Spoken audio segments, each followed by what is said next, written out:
Christmas is a time for merriment, and in a lot of ways that means coming together with family and friends just to hold our vibes. But these days, that can be very challenging. COVID's still about, and we still have to observe the precautions like washing our hands, wearing our mask, and of course, keeping our distance. So Mama now come from America this year.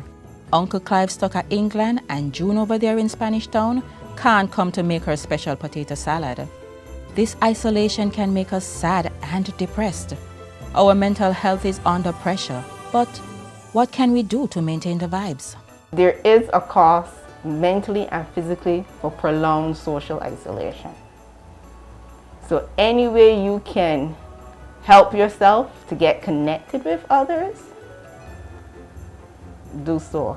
Or it could be like, one of the things they say is that to spread the virus, bring the celebration maybe from inside the home to outside the home. Have that dinner outside where there's better ventilation. Reduce the numbers that you're invited to the house. Maybe not 20 of your closest family or 30, but maybe 10. And call and get in contact with the rest. Yes, call up your loved ones. After all, it is the most wonderful time of the year. For those who are lonely, however, it takes greater effort to safeguard their mental health. The first contributing factor is the belief that it's the most wonderful time in the year.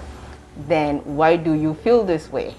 Because you're supposed to feel wonderful at this time of the year. So those expectations that your mood should be happy and light and you should have all this energy. And when you don't feel that way, a person can feel shame, disappointment, and even more isolated because they're not feeling the same as expected. That can be a definite contributor.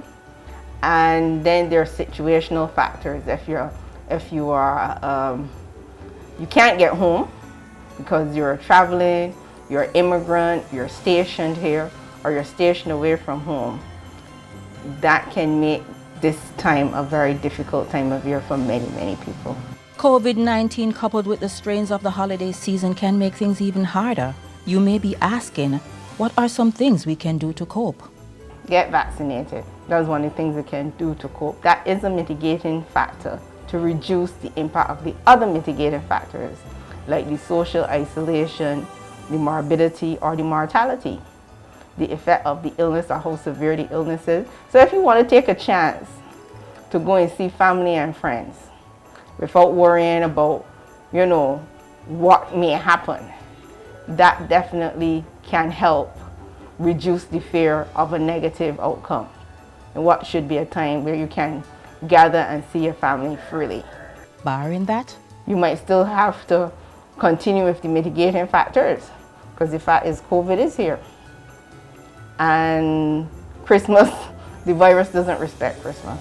We've lived through our phones more in the past 2 years than we ever have. Online has been maybe the bane and yet the savior at the same time.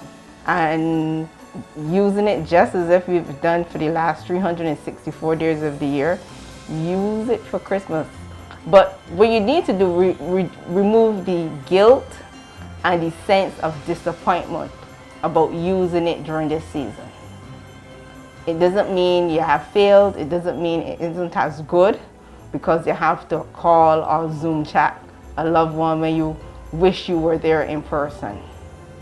You might be helping them, you might be saving their life and saving your own.